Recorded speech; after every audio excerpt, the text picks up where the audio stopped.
artean hainbat mugimendu antiarrazista eta pertsonen eskubideen aldeko mugimenduetan parte hartzen duten kide bat atxilotu zuten kontrol arrazista batean, eta honek atxilo darama oraindik ere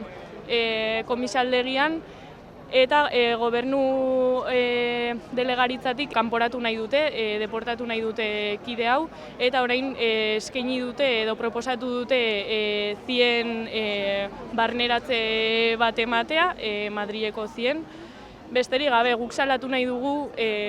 horrelako eskubide urraketak ez dutela kabidarik egungo gizartean ez da inon ere ez. Kide hau egun batetik bestera pasaportea gainean eramateagatik askatasunik gabe utzi zutela atxilotuz, eta orain deportazio bat edo kanporatze bat edo eta bestela zien internamendu bat eman nahiean. Eta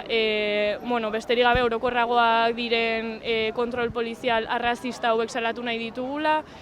badirelako egunerokotasunean jendeak sufritzen dituen kontrol jasanezin batzuk, eta denbora guztia gainera hauen atzean dabiltzala,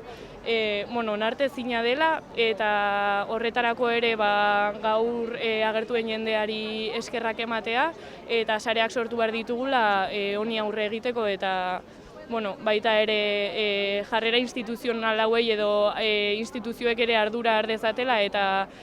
horrelakorik berriro gerta ez dadin.